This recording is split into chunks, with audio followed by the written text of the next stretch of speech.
રત્નરાજ સ્વામી એમના જીવન ચરિત્રમાં પાનું 45 રત્નરાજ સ્વામી પ્રભુશ્રીને લખે છે. થોડોક પત્ર આપણે કાલે વાંચેલો એમ વચ્ચેનો થોડો ભાગ કાઢીને હવે આગળનું કહે છે કે એક રત્નરાજ સ્વામી પ્રભુશ્રીને લખે છે, एक अपेक्षाए यह लेखक जीवात्मा आपके आश्रय वर्ते हैं. एक अपेक्षाए आ लेखक रत्नराज स्वामी कहे एवो हूँ जीवात्मा आपना आश्रय वर्तूँ छूँ. वास्ते એટલે કે એના કારણે आपसे अर्ज है कि आश्रित की आशा आपका योगबल द्वारे अवश्य सफल करने की अवश्य सत्कृपा करोगे जी. अर्थात हूँ आपनी आशाए आपना आश्रय वर्तूँ छूँ માટે આપની મારા પ્રત્યે એક વિનંતી છે, અર્જ છે કે આશ્રિતની જે આશા છે તે આપકા યોગબલ દ્વારે આપના મન વચન કાયના યોગબળથી અવશ્ય સફળ કરવાની અવશ્ય કૃપા કરશોજી. એટલે કે મને પણ આપના જેવું સ્વરૂપ રમણતા આપી અને આનંદિત કરશો. एक अपेक्षा ये लेखक जीवात्मा आपके आश्रय वर्ते हैं. वास्ते आपसे अर्ज है कि आश्रित की आशा आपका योगबल द्वारे अवश्य सफल करने की अवश्य सत्कृपा करोगे जी. अर्थात ऐसा आंदोलन भेजेंगे कि जिनसे इस लेखक का हृदय बल स्वैच्छित साध्य की सिद्धि संप्राप्त करे. अर्थ पण कर्यो. अर्थात એટલે કે ऐसा आंदोलन भेजेंगे, आप कोई एवो उपाय करशो कि जेथी जिनसे इस लेखक का हृदय बल स्वइच्छित साध्य की सिद्धि संप्राप्त करे. आ लेखक रत्नराज स्वामी पोते लखे कि मारू जे हृदय छे ए आत्मबल विशेष प्रगटावी भावमन आत्मा पोते छे ए बल प्रगटावीने स्वइच्छित साध्यनी सिद्धि प्राप्त करे. मारे जुए छे आत्मज्ञान स्वरूप रमणता. ये स्वइच्छित साध्यनी सिद्धि संप्राप्त करें ऐसा आप आंदोलन भेजेंगे. ऐसे एवो कई आप उपाय मने बतावशो कि जेथी मारू आत्मबल वधी जई अने हूँ आत्मज्ञाननी प्राप्ति करी लईश. अने हूँ तमारे आश्रित छूं माटे आ जीवनी आप प्रत्ये आटली अर्ज छे. हे देव दया करो त्राही त्राही त्राही क्या लिखूं आपके ज्ञान में सब विद्यमान है. प्रभु श्री लखे छे, हे देव दया करो. हाँ गुरुदेव, हवे आप दया करो त्राही त्राही त्राही એટલે કે મારી રક્ષા કરો. हाँ त्रासती भव त्रासती. क्या लिखूं, विशेष शू लखूं. आपके ज्ञान में सब विद्यमान है. आपना ज्ञान में तो બધું જણાય છે. માટે એટલે એથી પ્રભુશ્રીની કેવી દશા છે તે રત્નરાજ સ્વામી પોતાના શબ્દોમાં લખે છે. હે દેવ દયા કરો त्राही त्राही त्राही क्या लिखूं आपके ज्ञान में सब विद्यमान है. સંમત 1969 માં શ્રી રત્નરાજ ચરોતરમાં સ્વામીજી સાથે વિહાર કરતા હતા. પણ રત્નરાજના વર્તનની ચર્ચા ઘણા મોક્ષો કરતા અને તેમને નિંદતા. તેથી સ્વામીજીનું ચાતુર્માસ ખંભા થવાનું લગભગ નક્કી જેવું હતું. પણ રત્નરાજના કારણે ખંભાથી દૂર રહેવું ઠીક લાગવાથી બોરસદમાં તેમણે ફરી 5 વર્ષે બીજું ચોમાસું કર્યું. સંમત 1969 માં રત્નરાજ સ્વામી ચરોતરમાં પ્રભુશ્રીજી સાથે વિચરતા હતા અને ચોમાસું પણ ખંભાત નક્કી થયેલું. પણ રત્નરાજ સ્વામી એમના કારણે મુમુક્ષોમાં એમના વર્તનથી ચર્ચા થતી. એક તો હાજર જવાબી કોઈ કે એને પછી તરત જ તર્કથી તોડી નાખે ને પ્રભુશ્રી તો જે હોય તે સહન કરે એટલે કંઈ બોલે નહીં. હા એટલે એમને તો શું હતું, પીછી તો બે રાખતા હતા પણ એ ગમે તે એમના સહન થાય નહીં. એ મોડે જવાબ જ આપી દે એટલે બીજાઓને સત હંમેશા કડવું હોય, ખૂંચે એટલે એમને લઈને પછી લોકો ખોટી લાંબી વાતો કરે, એમની નિંદા કરે વગેરે. એટલે પ્રભુશ્રી કે આ ખંભાતમાં એવું છે એટલે એમને પછી ત્યાં ચોમાસું કેન્સલ કરી અને બોરસદ કરવાનું રાખ્યું. એમના રત્નરાજના વર્તનની ચર્ચા ઘણા મોક્ષો કરતા અને તેમને નિંદતા. તેથી સ્વામીજીનું ચાતુર્માસ ખંભાત તરફ લગભગ નક્કી જેવું હતું, પણ રત્નરાજના કારણે ખંભાતથી દૂર રહેવું ઠીક લાગવાથી બોરસદમાં તેમણે ફરી 5 વર્ષે બીજું ચોમાસું કર્યું. આ વખતે પણ મુકામ તો મેવાડની દિગંબર ધર્મશાળામાં હતો, પણ ભાઈ જેઠાલાલ પ્રેમાનંદના બંગલામાં ભક્તિ ભજન અર્થે દિવસનો ઘણો ભાગ આળતા હતા. આ વખતે બંને પગે ઢીંચણના વાના દુખાવા ઉપડ્યા. પ્રભુશ્રીને પગમાં વાના ઢીંચણમાં વાના દુખાવા ઉપડ્યા. રેતીના ખારા ભાઠામાં વારંવાર નમસ્કાર વિધિ કરવાથી પણ ઢીંચણના ભાગ સૂજી ગયા તેવા થઈ ગયેલા. જે 19 દિવસ રાત ને દિવસ ખંભાતના દરિયા કિનારે જે ભક્તિ કરેલી, કંઈ પણ ઉંગલીદા વગર ખૂબ ભક્તિનો નમસ્કાર, તેથી પ્રભુશ્રીના પગે ઢીંચણે વાનો દુખાવો ત્યાંથી શરૂ થઈ ગયેલો. એ પછી હવે કે છે સૂજી ગયા વાના ઢીંચણ, તેથી વિહાર બહુ મુશ્કેલીથી થાય તેવી પ્રતિકૂળતા થઈ પડી. તેના ઉપચાર અનેક પ્રકારે ચાલુ રહ્યા છતાં તે દુખાવો વધતો ચાલ્યો અને ઠેઠ આયુષ્ય પર્યંત વાનો દુખાવો રહ્યો હતો. પ્રભુશ્રીજી પછી વિહાર કરી શકતા નહોતા વાના કારણે, એટલે પછી કે દુખાવો ઠેઠ સુધી રહ્યો હતો.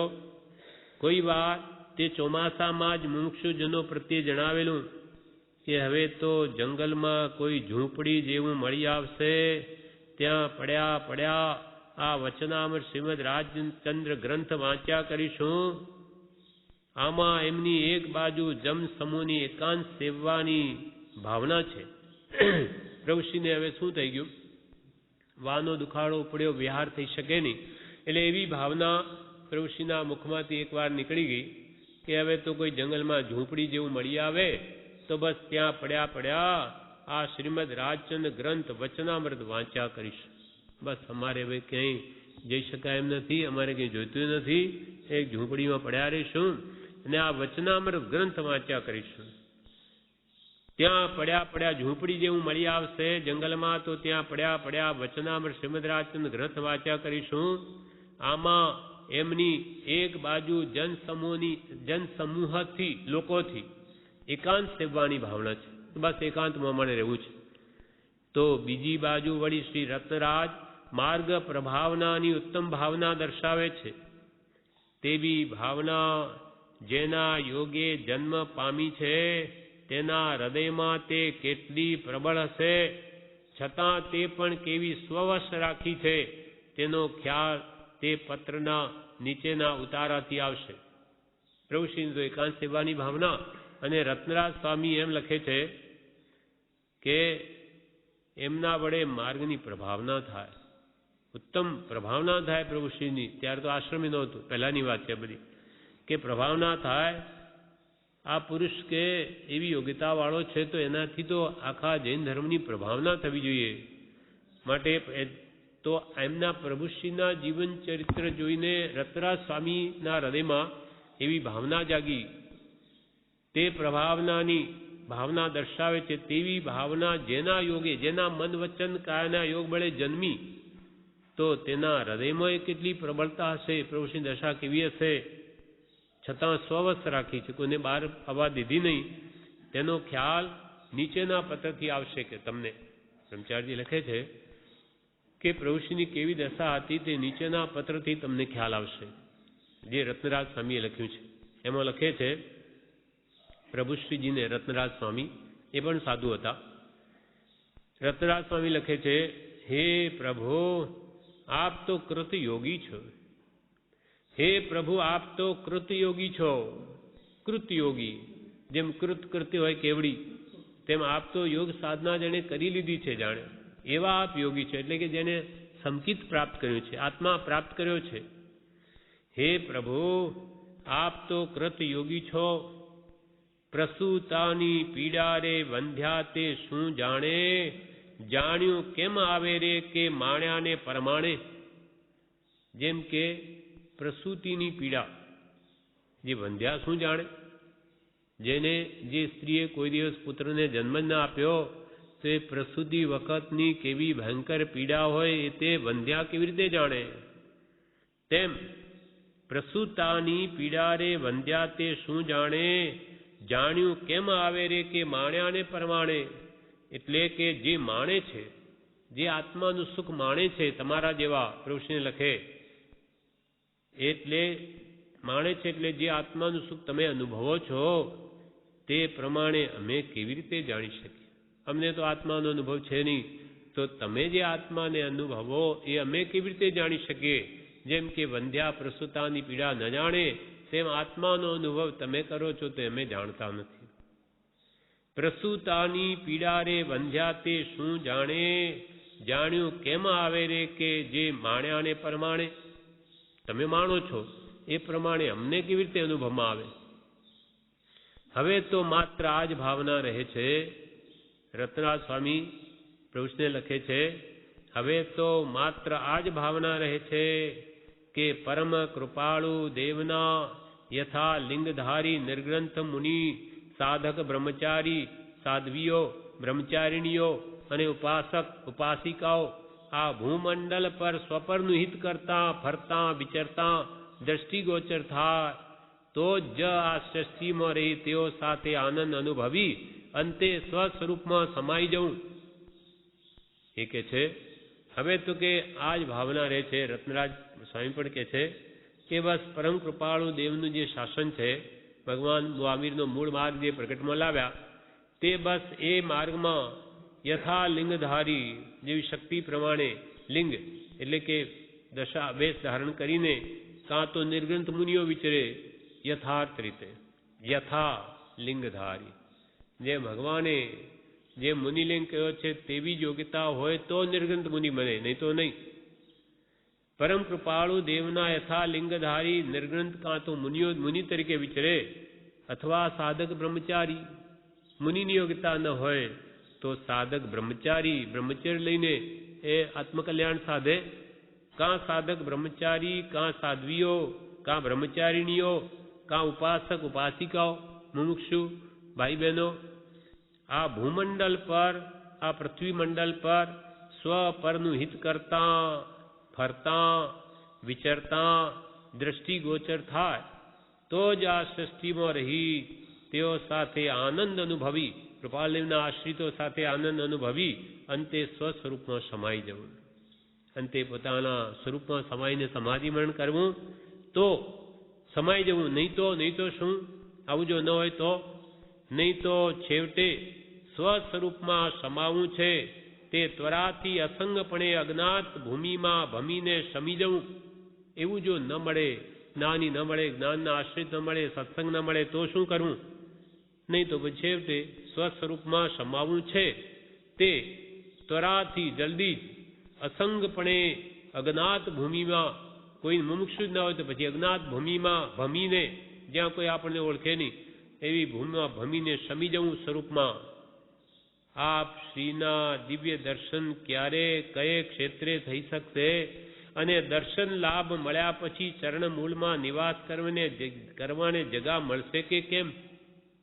વળી પ્રભુશ્રી લખે છે કે આ પ્રમાણે મારી ઈચ્છા છે કે આ બધા કૃપાલદેવના અનુયાયીઓ, સાધુ સાધ્વીઓ, બ્રહ્મચારીઓ બ્રહ્મચારિણીઓ, ઉપાસકાઓ ઉપાસિકાઓ કે આ ભૂમંડળ પર વિચરે તો એમનો સમાગમ કરીને સ્વરૂપમાં સમાઈ જવું. એ ન હોય તો પછી એકાંતમાં રહી અજ્ઞાતવાસ સેવી અને સ્વરૂપમાં સમાઈ જવું. પણ હવે આપશ્રીના દિવ્ય દર્શન પ્રભુશ્રી કહે છે આપના દિવ્ય દર્શન આ પામણને ક્યારે થશે? કયા ક્ષેત્રે થશે? અને દર્શન લાભ મળ્યા પછી આપના ચરણમૂળમાં નિવાસ કરવાને જગા મળશે કે કેમ? કેમ કે પહેલાં પણ એમની પ્રકૃતિના કારણે લોકોમાં ટીકા થાય એટલે પ્રભુશ્રી દૂર રહેવાનું થયું. એટલે કે આપના ચરણમૂળમાં આ પામણને નિવાસ મળશે કે કેમ? આપ પરમ કૃપાળુ દેવનો માર્ગ જયવંત વર્તો એમ ઈચ્છી આ પત્રથી વિરમું છું. આપ પરમ કૃપાળુ દેવનો એટલે કે જે પરમ કૃપાળુ દેવે જે માર્ગ બોધ્યો, જેને તમે આરાધો છો તે માર્ગ જયવંત વર્તો એમ ઈચ્છી આ પત્રથી વિરામ પામું છું. આ પ્રમાણે આ પત્ર લખ્યો એટલે એથી પ્રભુશ્રીની કેવી અદ્ભુત દશા છે તેનો કંઈ ખ્યાલ આવે એના માટે અત્રે આ ઉલ્લેખ કર્યો છે. આ પ્રમાણે વિશે જણાવે છે, જે આપણે આવતીકાલે લઈશું. 46મું પાનું પ્રભુશ્રીના જીવન ચરિત્રમાં પત્ર અહીંયા ફરીથી પત્ર લખ્યો લાગે છે એમના પર ફરી તે રત્નરાજ સ્વામીએ. તેમાં જણાવે છે, રત્નરાજ સ્વામી લખે છે પ્રભુશ્રીને, પૂજક પરિસહ દઈ રહ્યા આપસયા સમભાવ, ધન્ય સંત લઘુ રાજજી લઘુમાં લઘુ બની સાવ. પૂજક પરિસહ દઈ રહ્યા આપસયા સમભાવ, ધન્ય સંત લઘુ રાજજી લઘુમાં લઘુ બની સાવ. જે પૂજક છે, જે તમને પહેલા પૂજતા હતા, આજે તેઓ તમને પરિચય આપી રહ્યા છે. એમાં ખાલી જાણવા માટે બે ભેદ પડી ગયા. નડિયાદમાં કૃપાલય હતા ત્યારે એક પક્ષ એમ કહે પ્રભુશ્રીને કે અમે કહે તેમ તમે કરો, અમે જેમ કહે તેમ કરો. અને બીજો પક્ષ જેમ પ્રભુશ્રી કરે એમાં કે ભાઈ એ બધું જાણે, એમને આપણે શું કહીશું કેવું. પણ એક પક્ષ વાણિયાનો હતો, એમ કે અમે કહો તેમ કરો, નહીં તો તમને બહુ અમે સુખે મતલબ જીવવા નહીં દઈએ. પણ પ્રભુશ્રી તો કૃપાલના વચનાનુસાર અધીનપણે વર્તવું, કોઈ જાતની દીનતા નહીં, ભય નહીં.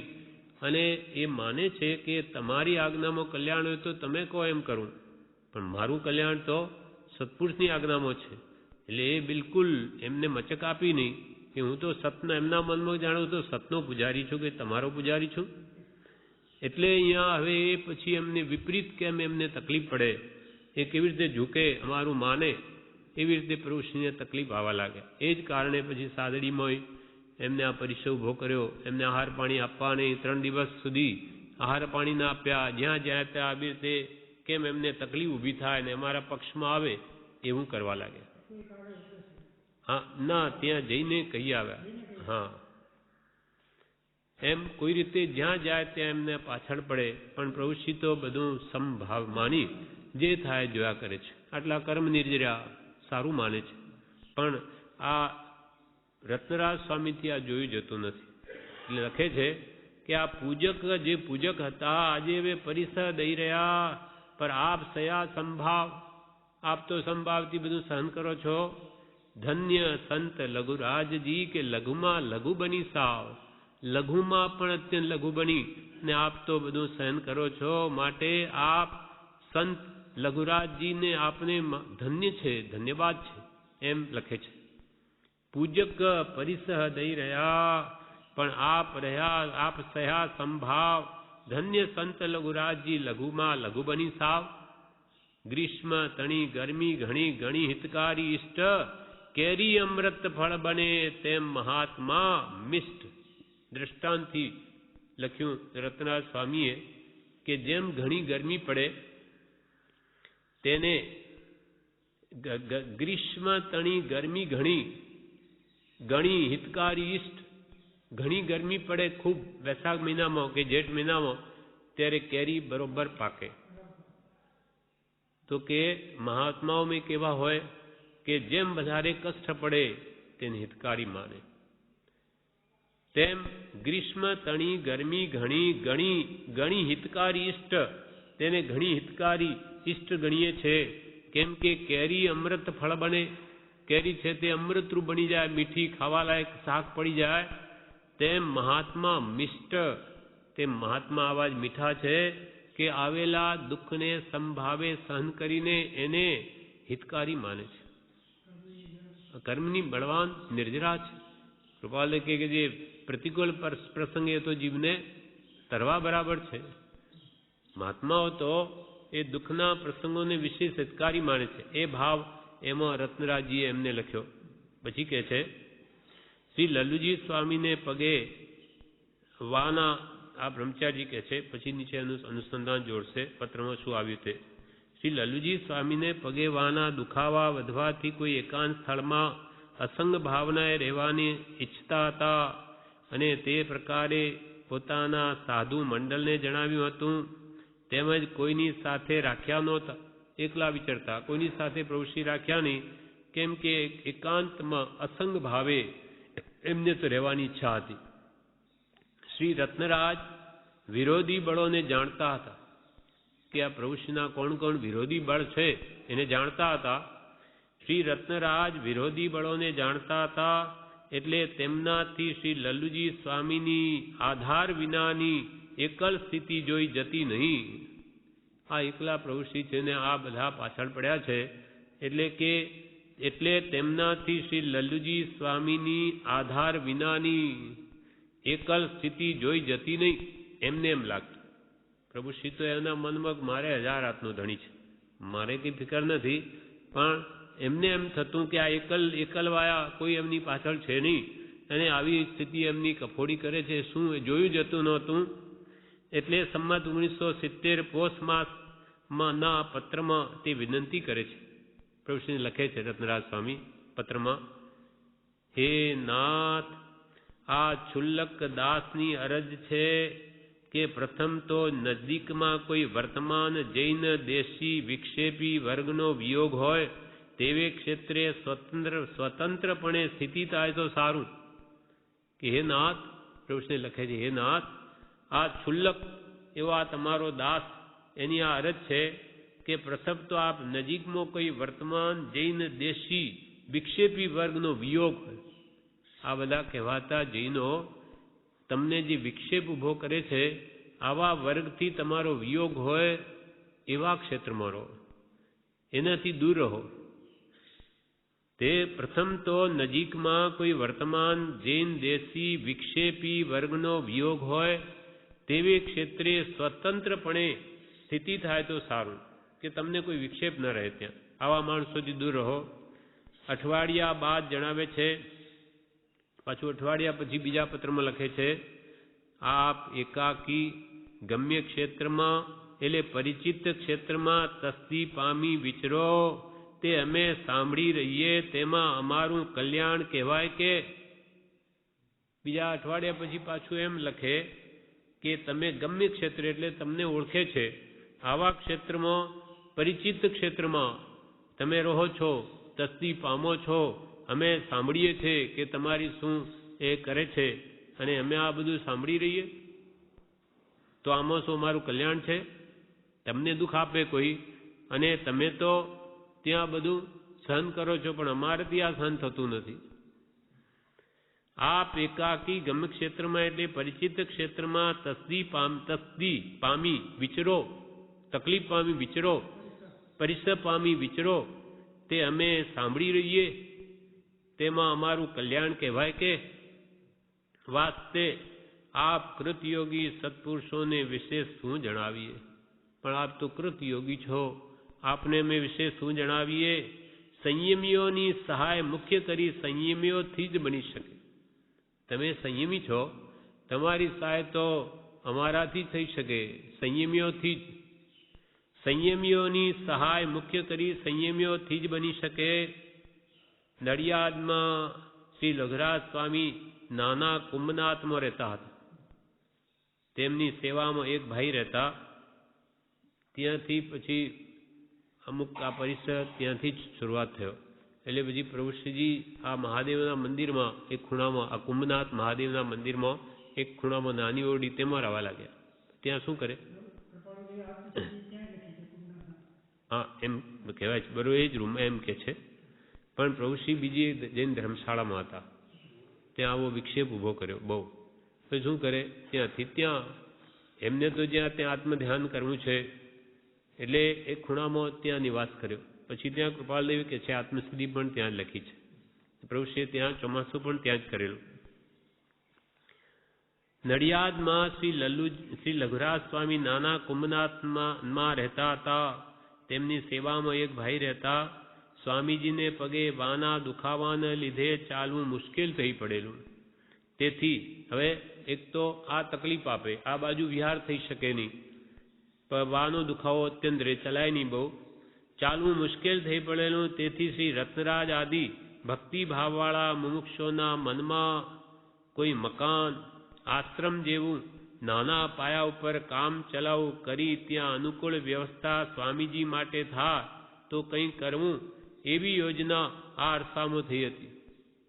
પ્રભુશ્રીને તો કંઈ નથી, પણ આ બીજા એને લાગે કે હવે એમને એટલી તકલીફ પડે, એના કરતો નાના પાયા ઉપર કોઈ આશ્રમ હોય તો ત્યાં એ રહે અને ત્યાં પછી કોઈ વિક્ષેપ કરી શકે નહીં બીજા, એમ એમના મનમાં ભાવ ઉપજ્યો કે રત્નરાજ આદિ ભક્તિ ભાવવાળા મુમુક્ષોના મનમાં કોઈ મકાન આશ્રમ જેવું નાના પાયા ઉપર કામ ચલાવ કરી ત્યાં અનુકૂળ વ્યવસ્થા સ્વામીજી માટે થાય, પ્રભુશ્રી માટે થાય તો કંઈ કરવું, એવી યોજના અરસામાં થઈ હતી. સંમત 1970ના પોષ વદ 12ના પત્રમાં શ્રી રત્નરાજ શ્રી સ્વામીજીને જણાવે છે. 1976માં આશ્રમ થયું. આ 1970ની વાત છે, 6 વર્ષ પહેલા નરોડા આશ્રમ થાત એવી આ યોજના હતી નરોડામાં, પણ એ ભાવિ નહીં હશે. એટલે શું બન્યું એ જણાવે છે. પવિત્ર મુનિશ્રી, હવે પત્રમાં રત્નરાજ સ્વામી પ્રભુશ્રીને લખે છે, પવિત્ર મુનિશ્રી મોહનલાલજી ને નરોડા તરફ પધારવાની સામાન્ય પ્રેરણા કરી છે. રત્નરાજજી કહે છે કે મેં મોહનલાલજી મહારાજને નરોડા તરફ પ્રેરણા કે ત્યાં જાઓ, ત્યાં પ્રેરણા કરી છે. આશ્રમ બંધારણની સંભાવના થઈ છે તે સિદ્ધ થવી જ જોઈએ. ત્યાં કોઈ વ્યક્તિએ પૈસા આપવા કહ્યું છે, હું પૈસા આપીશ અને અહીંયા આશ્રમ બાંધો, નાનું સરખું કંઈ પણ, એમના મુનિ એમને કોઈ વિક્ષેપ ન થાય. આશ્રમ બંધારણની સંભાવના થઈ છે તે સિદ્ધ થવી જ જોઈએ અને તે શુભ કાર્યમાં જે વિઘ્ન વિકલ્પો ઉત્પન્ન થાય છે તેની શાંતિ અર્થે શ્રી મોહનલાલજી વગેરેમાંથી કોઈની પણ ત્યાં હાજરી હોવી જોઈએ. પાછા શુભમાં વિઘ્ન ઘણા, એટલે શુભ કાર્યમાં વિઘ્ન અને બીજા વિકલ્પો ઊભી થઈને આ પાછું ભાંગી ન પડે એના માટે કે છે મોહનલાલજીને ત્યાં શાંતિ માટે ત્યાં મોકલ્યા છે. એકાદની હાજરી ત્યાં હોવી જોઈએ, એ જે સમાધાન કરે. તેમાં શુભ કાર્યમાં જે વિઘ્ન વિકલ્પો ઉત્પન્ન થાય છે તેની શાંતિ અર્થે શ્રી મોહનલાલજી વગેરેમાંથી કોઈની પણ ત્યાં હાજરી હોવી જોઈએ. ચૈત્ર માસમાં બીજા પત્રમાં પત્રો બીડી લખે છે, પાછું બીજું લખે છે બીજા પત્રમાં કે યથાશક્તિએ જેમ બને તેમ કામ ચલાવું કરવાનું છે. હમણાં કંઈ બહુ મોટું આશ્રમ કરવો નથી, કામ ચલાવો, મહારાજને રહેવા જેવું થાય, બસ એ મારે તો કરવું છે. પ્રભુશ્રીને લખે છે, યથાશક્તિએ જેમ બને તેમ કામ ચલાવું કરવાનું છે. આગળ ઉપર ઊંચી અભિલાષા બાબતમાં થઈ પડશે, છતાં તેઓ હાલ સુધી બાના ઉપર બાના બતાવે છે. જેને પહેલા પૈસા આપવાનું કહ્યું ને એ હવે બાના ઉપર બાના કાઢે છે, બાના ઉપર બાના બતાવે છે. ત્રીજા પત્રમાં ફરી પાછો ત્રીજો પત્ર લખે છે પ્રભુશ્રી, એમાંથી થોડો ફકરો અહીંયા લીધો છે. ત્રીજા પત્રમાં એ જ માસમાં લખે છે, નરોડા મુકામે સાધુ સમાધિ અર્થે સનાતન જૈન આશ્રમ બંધાવવાનો તત્સંબંધે કાળીદાસ કાકાનો હાલમાં કાગળ છે. નરોડા મુકામે સાધુ સમાધિ માટે સનાતન જૈન આશ્રમ નરોડામાં બંધાવવાનો તત્સંબંધે કાળીદાસ કાકાનો હાલમાં કાગળ છે કે પૂજ્ય તથા પૂજ્ય ભાઈ વગેરે ત્યાં આશ્રમ બંધાવવાની અને તેઓએ આપવા કહેલ રૂપિયા પણ આપવાની ચોખ્ખી ના પાડી છે. કે જે બંધાવવાનું છે પણ એ લોકો હવે ચોખ્ખી ના પાડી દીધી છે. પછી નામાં પાછું શું કે છે કે આ બધું અહીંયા મહારાજ તો ના પાડે છે ને, આ કે આપણે આ લપ કેમ કરવી. પ્રભુશ્રીને પૂછે કે આશ્રમ બાજી, પ્રભુશ્રી શું કે અમારે તો પ્રભુ કંઈ જરૂર નથી. પ્રભુશ્રીને એમને તો એમને કંઈ પડી નથી. આ બધા પ્રયત્નો કરે પહેલા, ત્યારે રત્નરાજી કહે કે અમે પ્રયત્ન કરીએ છીએ. રત્નાથ સ્વામી કહે ને આપ એવું કહો એટલે એ લોકો તો કે મહારાજને તો કંઈ જોતું નથી અને આ ખોટી ઉપાધિ કોણ કરે એમ કરીને કહે છે. અને કે એ એમને અંતરની ઈચ્છા નથી ને તમારા ઉપર નાખી દે છે, પૈસા આપવા ન પડે એટલે તમારું નામ લે છે. તત્સંબંધે કાળીદાસ કાકાનો હાલમાં કાગળ છે કે પૂજ્ય તથા પૂજ્ય ભાઈ વગેરે ત્યાં આશ્રમ બંધાવવાની અને તેઓએ આપવા કહેલ રૂપિયા પણ આપવાની ચોખ્ખી ના પાડી છે. આપ સરળ સ્વભાવી પ્રભુશ્રીને કહે છે કે આપ સરળ સ્વભાવી ભદ્રિક પરિણામી છો, તેથી જેની તેની સાથે દાક્ષિણ્યતામાં સહેજે જે બોલવાનું થાય છે તેનો મતલબી લોકો ગેરઉપયોગ કરી લઈને કહે છે કે સ્વામીજીને તો કાંઈ આશ્રમની જરૂર નથી, ત્યારે આપણે ઉપાધિ કરી શું કરવું છે? કે તમે તો સરળ સ્વભાવી છો, પ્રભુશ્રીને લખે છે ભદ્રિક પરિણામી છો, આપણી સાથે વાત થાય એટલે આપ તો દાક્ષિણતામાં એમ કહો કે સહેજે એમ બોલી જાઓ કે પ્રભુ અમારે તો કંઈ જરૂર નથી આશ્રમની. તેની સાથે દાક્ષિણ્યતામાં સહેજે આપનાથી જે બોલવાનું થાય છે તેનો મતલબી લોકો ગેરઉપયોગ કરી લઈને કહે છે કે સ્વામીજીને તો કાંઈ આશ્રમની જરૂર નથી, ત્યારે આપણે ઉપાધિ કરી શું કરવાનું છે? એમ કરી તે વાત ઉડાડી મારે છે. એમ કરીને અમે તો ઊભા કરીને આ બધું થયું, પણ આપની સાથે વાત કરે કે આપ તો એવી વાત કરો એટલે આખી વાત બધી તૂટી જાય છે. એમ કરી તે વાત ઉડાડી મારે છે અને પોતાનો અંતરાશય તે આપના નામથી પ્રસિદ્ધ કરે છે. એમનો અંતરાશય કે આ ઉપાધિમાં કોણ પડે અને નામ તમારું લે છે. એ પોતાનો અંતરાશય તે આપના નામથી પ્રસિદ્ધ કરે છે.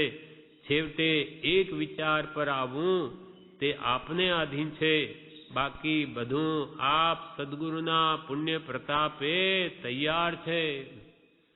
હવે બધું આપના વિચાર પર આધાર છે. આપ હા કહો તો બધું તૈયાર છે, પણ આપ પછી આમ કહો કે અમારે તો કંઈ જરૂર નથી, તો આ વૃદ્ધ ભાંગી પડે છે. તે આપના નામથી પ્રસિદ્ધ કરે, છેવટે એક વિચાર પર આવવું તે આપને આધીન છે.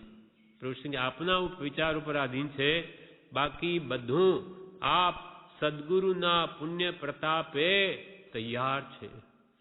બધું જ બધું તૈયાર છે, એ બાંધવાય તૈયાર છે, બધું કરવા, પણ આપની હા હોય તો થાય, બાકી બધું આપ સદગુરુના પુણ્ય પ્રતાપે તૈયાર છે. પૂજ્ય પ્રભુશ્રીના ઉપદેશામૃતમાં જીવન ચરિત્રમાં પાનું 47 તેમાં પ્રભુશ્રીના વિકટ સંજોગો છે, કર્મના ઉદય, પણ પ્રભુશ્રીજી કોઈ પણ પ્રકારે દીનપણું કરતા નથી, નિષ્ફળપણે જ રહે છે. શ્રી લઘુરાજ સ્વામી નહીં આપ હવેના જે એમણે પત્ર લખ્યો રતનરાજ સ્વામી, એના જવાબમાં પ્રભુશ્રી હવે લખે છે. રતનરાજ સ્વામીએ કહ્યું ને કે હવે તો આપના વિચાર ઉપર બધા આધાર છે, બાકી તો આપ સદગુરુના પ્રતાપે બધું તૈયાર છે, આશ્રમ બનાવવું કે નહીં તે સંબંધી પ્રભુશ્રી લખે છે. આ પત્રના ઉત્તરમાં સ્વામીશ્રીજીએ વૈશાખ સુદ 7 સંમત 1970 પત્રમાં સ્વહસ્તે લખ્યું છે. હવે પ્રભુશ્રી લખે છે સ્વહસ્તે, પણ હે પ્રભુ, આપ અમારું હૃદય નરમ છે તે જાણો છો. પણ હે પ્રભુ, આપ અમારું હૃદય નરમ છે તે તમે જાણો છો, કે અમારું હૃદય કેવું છે તે તમે જાણો છો. તમારાથી અંતર નથી. આપ જેમ કરશો તેમાં મારી મરજી છે, કોઈ ના નથી કે મારાથી તો બીજું કંઈ, મારું તો હૃદય જેવું છે, અમે તો એમ જ બોલવાના કે અમારે તો કંઈ જોઈતું નથી. પણ આપ જેમ કરશો તેમાં મારી મરજી, તમારે જેમ કરવું કરો, અમારો ક્યાં ના છે, એમાં કોઈ ના નથી. પછી આપને અમારું નામ દઈને કહે તેમાં મારા હાથમાં શું? એ લોકો એમ કે મહારાજને તો કંઈ જરૂર નથી, એમ મારું નામ લઈને તમને કંઈ કહે તો એમાં મારા હાથમાં શું? અત્રેના મુમુક્ષુ ભાઈઓની દ્રષ્ટિ વિષમ જોઈ ઘણો વિચાર થાય છે કે શું કરવું. અત્રેના મુમુક્ષુ ભાઈઓની દ્રષ્ટિ વિષમ જોઈ ઘણો વિચાર થાય છે કે શું કરવું. અમે અમારા વિચાર મુજબ જે પ્રારબ્ધ ઉદયમાં આવે છે તે પ્રમાણે અત્ર આવી મળે છે. દ્રષ્ટા થઈને જોયા કરીશું, કાંઈ વિચાર્યું થતું નથી, હરિચ્છાએ બને તે ખરું. કે મુમુક્ષુઓની વિષમ દ્રષ્ટિ અમારા પ્રત્યે જોઈને અમને થાય છે શું કરવું, પણ અમારા વિચાર મુજબ તો જે ઉદયમાં આવે બસ તે દ્રષ્ટા થઈને જોયા કરવું. કાંઈ બીજું કાંઈ આપણું વિચાર્યું થતું નથી. હરિચ્છા જેમ મને તે ખરું. ભાગ્યોદય અત્રે તો કોઈ સત્સંગ જોઈએ તેમ તો બધે કુસમ. ઋષિ લખે અત્રે તો કોઈ સત્સંગ જોઈએ તે તો બધે કુસંપ.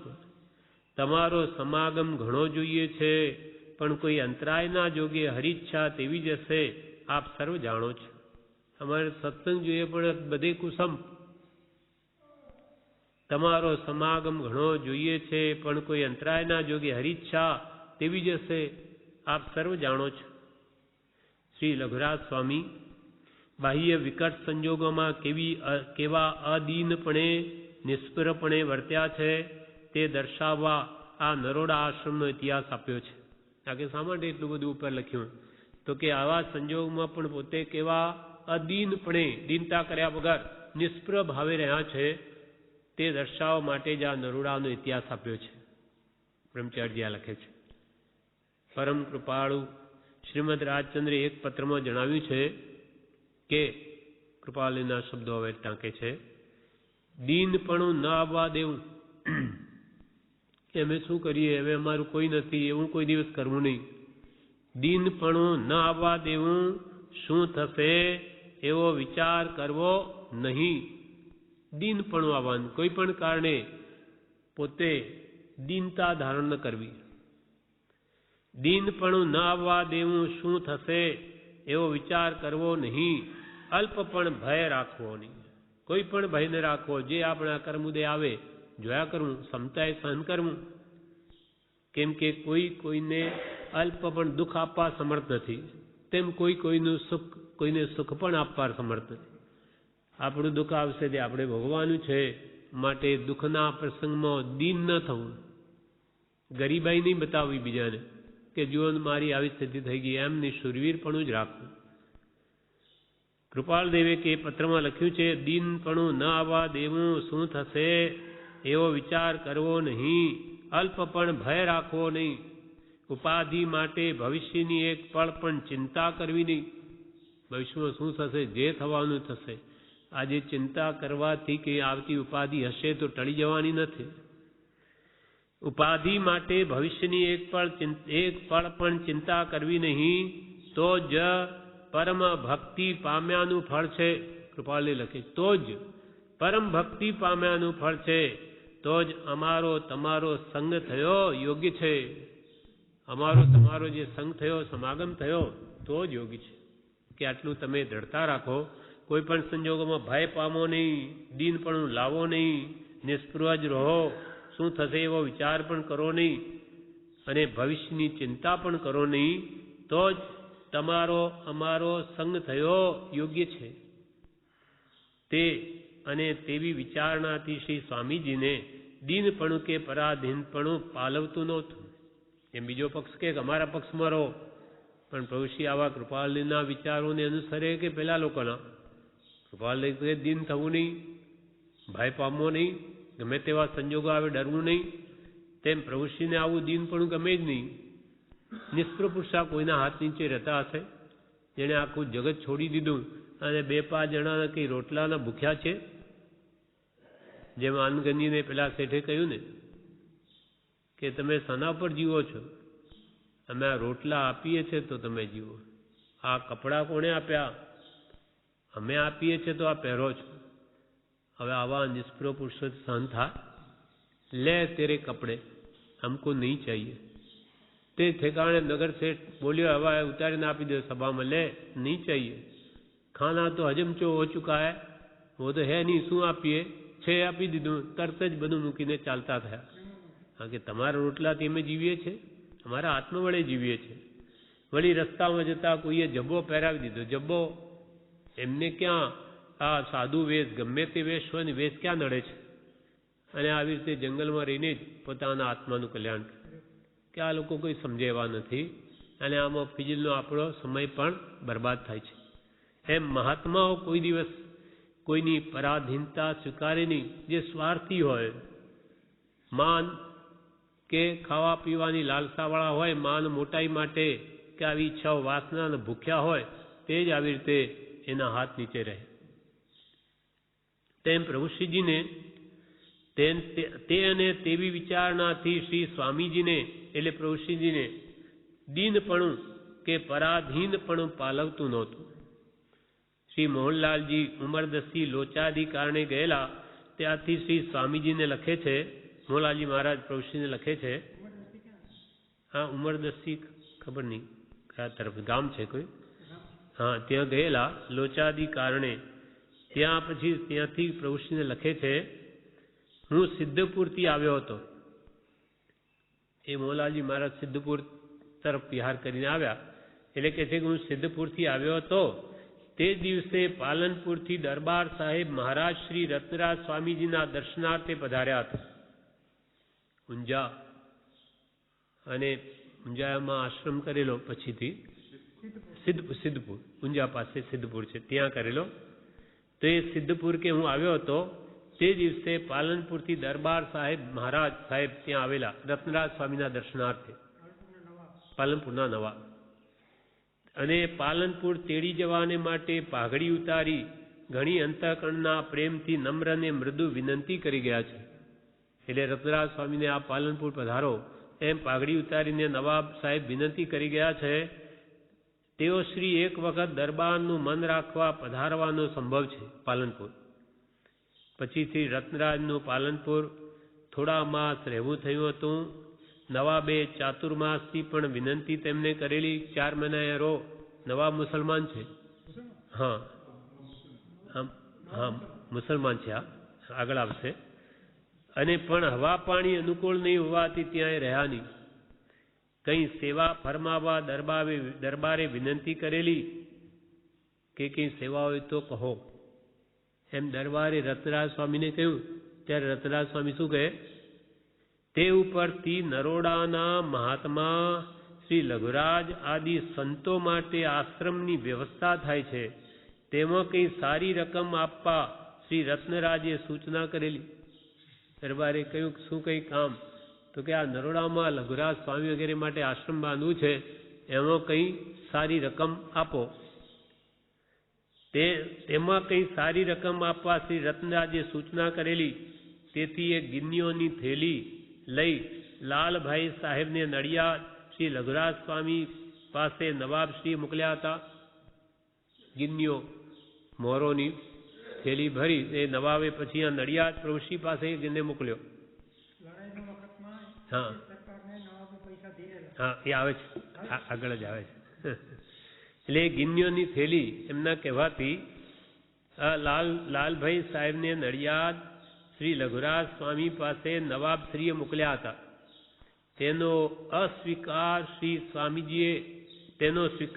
સ્વામીજીએ ન કર્યો. પ્રભુશ્રીએ પૈસા નહીં લીધા, અમારે નહીં જોઈએ. એના જ્ઞાનમાં તો બધું જ છે કે આ પૈસા ક્યાંથી આવ્યા એ જણાવે છે આગળ. તેનો સ્વીકાર શ્રી સ્વામીજીએ ન કર્યો અને તે થેલી શ્રી રત્નરાજને સોંપવામાં આવી હતી. તે રકમમાંથી શ્રી સિદ્ધપુર રાજ મંદિર નામની સંસ્થા શરૂ થઈ. એ પૈસામાંથી પછી આ સિદ્ધપુરનો આશ્રમ એમણે ઊભું કર્યું રત્નરાજ સ્વામી. હવે એનું અસ્તિત્વ જ નથી, કાંઈ જ નથી, ગયું બધું. હા ના, એટલે હવે ક્યાં આશ્રમ કાંઈ નથી, બધું ગયું. લગભગ 20 વર્ષ પછી એક સંન્યાસી શ્રીમદ રાજચંદ્ર આશ્રમ અગાસમાં શ્રી સ્વામીજી પાસે આવેલ. તે શ્રી રત્નરાજ સ્વામી રહીને આવેલ. 20 વર્ષ પછી એક સંન્યાસી અહીંયા અગાસમાં આવ્યો. ત્યાર પછી એ રત્નરાજ સ્વામીને મળીને આવેલો. તે વાત કરતા હતા કે પાલનપુરના નવાબે લડાઈના વખતમાં વાર લોનમાં જે રકમ રોકેલી તેના વ્યાજના પૈસા નડિયાદમાં આપની પાસે નવાબે મોકલ્યા હતા. કારણ કે મુસલમાનો વ્યાજને હરામ ગણે છે, એટલે આ હરામની રકમ તમને મોકલી હતી. લડાઈ માટે જે પૈસા રાખેલા એનું જે વ્યાજ આવ્યું તે તમને મોકલ્યું છે. પાલનપુરના નવાબે, પેલા સંન્યાસીએ કહ્યું કે આ વાત થઈ હશે, જાણ્યું હશે. પાલનપુરના નવાબે લડાઈના વખતમાં વોર લોનમાં જે રકમ રોકેલી તેના વ્યાજના પૈસા નડિયાદમાં આપની પાસે નવાબે મોકલ્યા હતા, કારણ કે મુસલમાનો વ્યાજને હરામ ગણે છે અને વ્યાજના પૈસા પોતે વાપરતા નથી. આપે તેનો અસ્વીકાર કર્યો તો તે ઘણું સારું કર્યું હતું. પેલા સંન્યાસી પણ કહ્યું, આપે તેનો અસ્વીકાર કર્યો તો તે ઘણું સારું કર્યું હતું. શ્રી સ્વામીજીને તેનો કંઈ લક્ષ નહોતો, પણ એક પાંસરે બધું પાંસરું કહેવાય છે તેમ સર્વ સબળું. એટલે જ્યાં આત્મજ્ઞાન છે ત્યાં બધું જ પાંસરું છે, ત્યાં બુદ્ધિ પણ એવી જ સૂજે છે. તેમને મુખ્યપણે એમ હતું, પ્રભુશ્રીને કે મનમાં મુખ્યપણે એમ હતું, તેમને મુખ્યપણે એમ હતું કે કોઈના પુરુષાર્થે જે રકમ મળી હોય તે લેવી, તે દીનતા કરવા જેવું અને પરાધીન પણ સ્વીકારવા જેવું હોવાથી તે અણછાચું છે. પ્રભુશ્રી કે ભાઈ આ રકમ તો એમને રતરાજ સ્વામીને આપી છે, એમની રકમ આપણે લઈ લેવી એ દીનતા જેવું છે અને એમનું પરાધીન પણ સ્વીકારવા જેવું છે. તેમને મન મુખ્યપણે એમ હતું કે કોઈના પુરુષાર્થે જે રકમ મળી હોય તે લેવી, તે દીનતા કરવા જેવું અને પરાધીન પણ સ્વીકારવા જેવું હોવાથી તે અણછાજતું અયોગ્ય હતું. પાપના ઉદય પછી પુણ્યનો ઉદય, તડકા પછી છાયાની પેઠે આવ્યા કરે છે. પ્રારબ્ધ હશે તે પાછળ પાછળ તણાતું આવશે, તે તરફ દ્રષ્ટિ સરખી કરવાયું નથી. આ બધા પાપ પુણ્યના ઉદય છે. પ્રભુશ્રી તો એમ માને છે આજે પાપનો ઉદય, કાલે પુણ્યનો, બધું આ તો ફરતું ગયું. હવે તે વખતે જે લોકો નિંદા કરતા હતા અને આજની કેવી સ્થિતિ પ્રભુશ્રીની, આટલો મોટો આશ્રમ બની ગયો અને એમની હાજરીમાં એ પરમાત્મા તુલ્ય તરીકે એવી દશા હતી, ચાહે સમકીને એટલે પૂજાતા થઈ ગયા. એમ તડકા પછી છાંયો, છાયા પછી તડકો આવ્યા જ કરે છે. એમ પ્રભુશ્રીને મન તો એમ હતું આજે ભલે લોકો નિંદા કરે પણ એ બધું પાપનો ઉદય, બધું જ જવાનું, પાપ કે પુણ્ય. પાપના ઉદય પછી પુણ્યનો ઉદય, તડકા પછી છાયાની પેઠે આવ્યા કરે છે. પ્રારબ્ધ હશે તે પાછળ પાછળ તણાતું આવશે, તે તરફ દ્રષ્ટિ સરખી કરવાયું નથી. પોતે સવિનય, પાછા પ્રભુશ્રી રત્નરાજ સ્વામીએ જે થેલી મોકલી એના જવાબમાં વિનય સહિત જવાબ લખે છે. પોતે સવિનય શ્રી રત્નરાજને તે રકમ સોંપી સાથે પત્ર લખ્યો હતો. તેથી શ્રી રત્નરાજને પણ સંતોષ થયો હતો અને સારું લાગ્યું હતું. એવું અંદર લખ્યું કે એમને પણ એકદમ સંતોષ થયો કે એમને રકમી પાછી મોકલાવી ને વળી ઉપરથી વિનય સહિત પ્રભુનું લખાણ, તો એ તો એમનો પણ એટલો જ વિનય કરે છે રત્નરાજ સ્વામીને કે આપ તો કંઈ બોધ કરો, અમે આપના પાસે આમ કરીને જાણે એટલી બધી વિનય. પ્રભુશ્રીને મન તો બધા આત્મા જુએ એટલે અહીંયા આગળ ફરી આવે છે ને. એટલે એ એવી રીતે પત્ર લખ્યો હતો. તેથી શ્રી રત્નરાજને પણ સંતોષ થયો અને સારું લાગ્યું હતું. સંમત 1970 અષાઢ સુદ ચઠના પત્રમાં શ્રી લઘુરાજ સ્વામી લઘુતાપૂર્વક શ્રી રત્નરાજને વિનંતી કરે છે. પ્રભુશ્રીજી લઘુતાપૂર્વક રત્નરાજ સ્વામીને વિનંતી કરે છે. શું લખે છે પ્રભુશ્રીજી? રત્નરાજને લખે છે. શું લખે?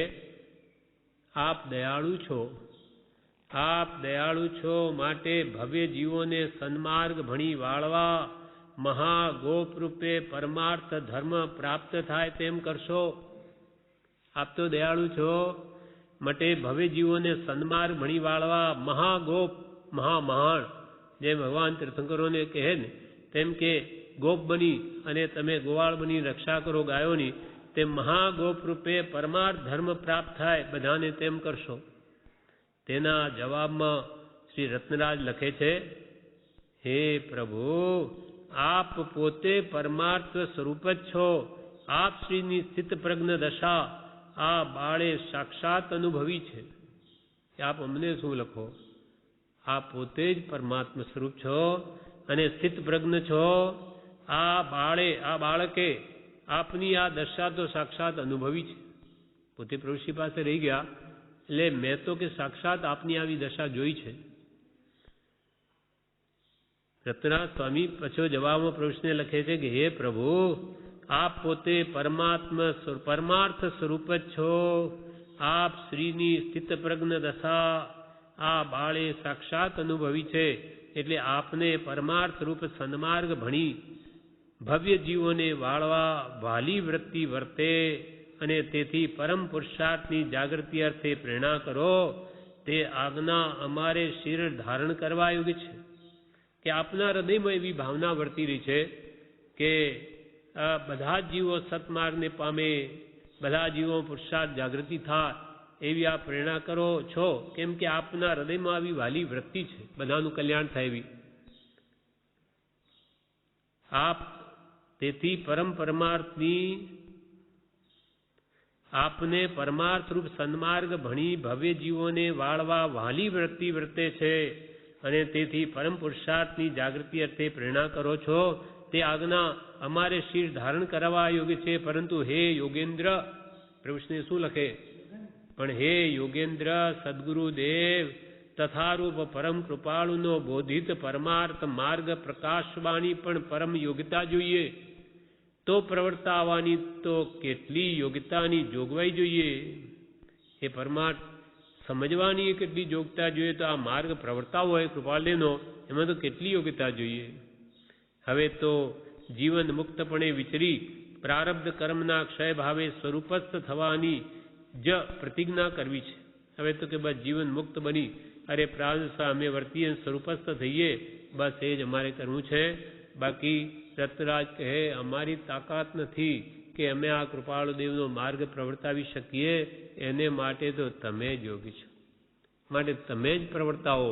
અને તમારા હૃદયમાં એવી ભાવના છે કે બધા પરમાર્થને પામો, માટે આ કાર્ય તો યોગેન્દ્ર તમે જ કરી શકો છો. આ પ્રમાણે વિશે જણાવે છે. જે આપણે ઉપદેશ સામૃતમાં જીવન ચરિત્રનું પાનું 48, તેમાં શ્રી લલ્લુજી સ્વામી એટલે પ્રભુશ્રીજી સંમત 1970માં એટલે આશ્રમની સ્થાપના 1976માં થઈ, એના 6 વર્ષ પહેલા આશ્રમ નહોતું ત્યારે. સંમત 1970માં શ્રી લલ્લુજી સ્વામી નાના કુંભનાથનું સ્થળ નડિયાદમાં છે, ત્યાં ચાતુર્માસ અર્થે રહ્યા. ત્યાં મુમુક્ષુ ભાઈ બહેનો દર્શન, સમાગમ અને અભ્યાસ અર્થે આવતા તેમની વ્યવસ્થા સંબંધી શ્રી રત્નરાજને લખે છે. ત્યાં મુમુક્ષુ જે આવતા નડિયાદમાં પ્રભુશ્રીના સમાગમમાં, તેના સંબંધી રત્નરાજ સ્વામીને લખે છે. હાલ અત્રે સવાર બપોર ભગવતી આરાધના વાંચવા શરૂ કરેલ છે, તે ભાઈઓના વર્ગમાં વંચાય છે. સવારે બપોરે ભગવતી આરાધના ગ્રંથ વાંચવાનું શરૂ કરેલ છે, તે ભાઈઓના વર્ગમાં વંચાય છે. ને બાઈઓના વર્ગમાં ભરતેશ્વર બાહુબલી વૃત્તિ ભાષાંતર કથાંગ વંચાય છે. ભરતેશ્વર બાહુબલી વૃત્તિ જેમાં કથા છે, એ કથાંગ ત્યારે બે બહેનોના વર્ગમાં વંચાય છે.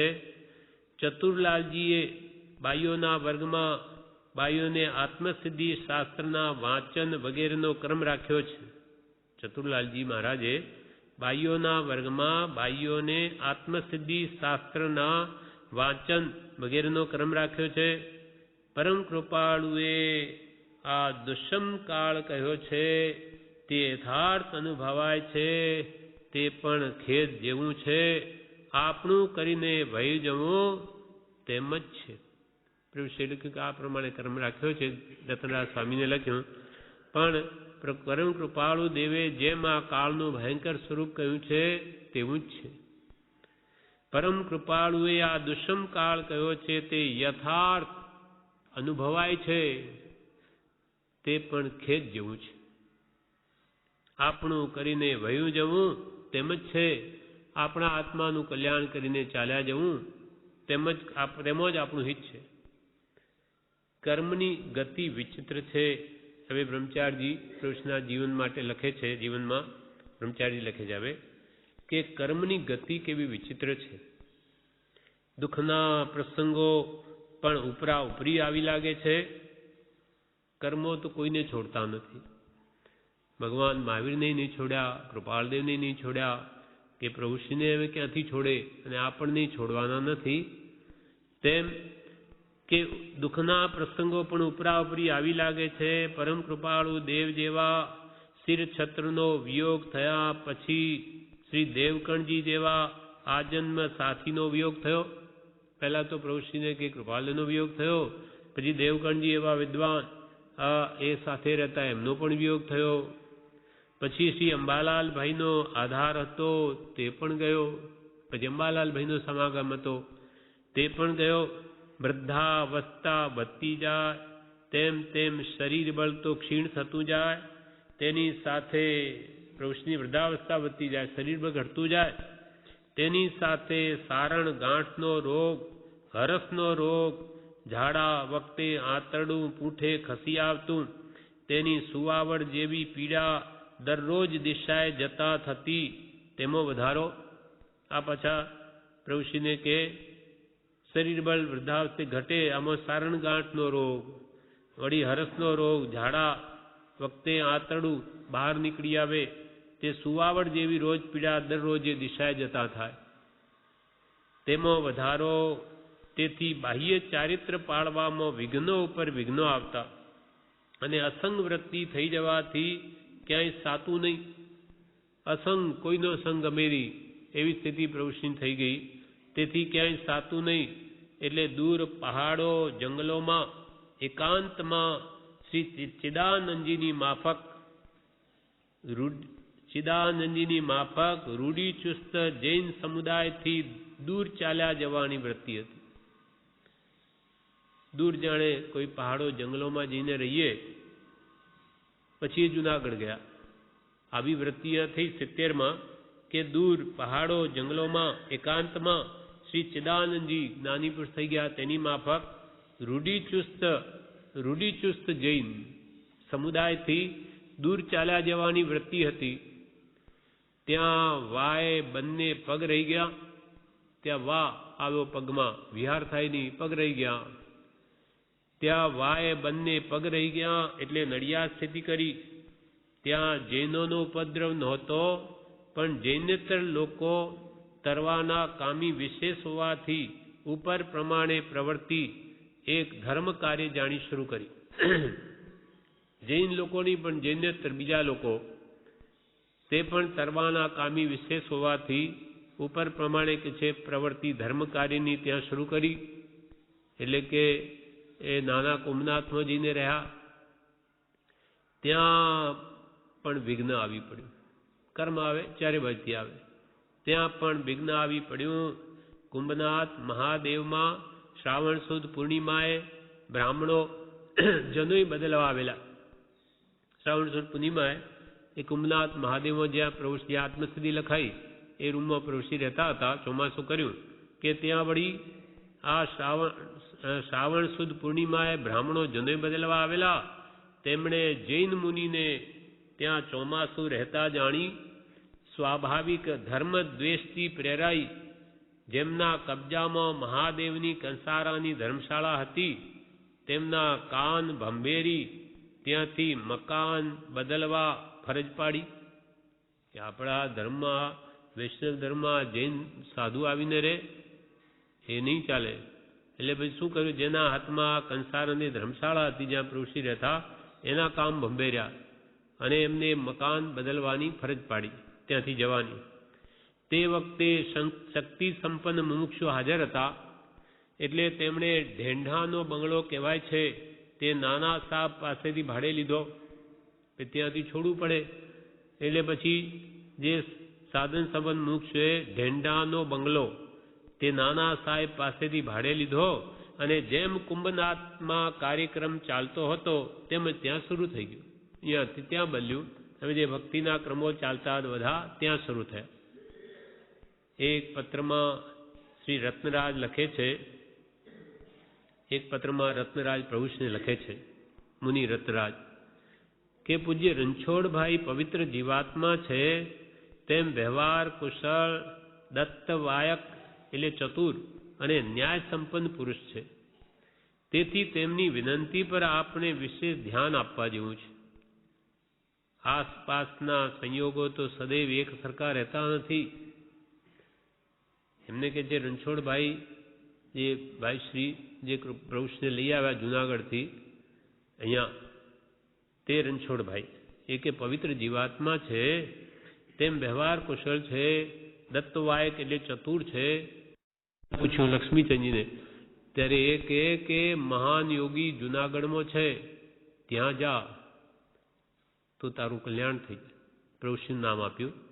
એટલે પછી જેમ જેમ એ સમાગમાં રહેલા સાતે મુનિઓમાં, એટલે પ્રભુશ્રીનું કેવી ચર્યા એ જાણતા હતા. અને વળી પિતાએ એવું કહ્યું એટલે પુત્રને વધારે પ્રેમ આવ્યો.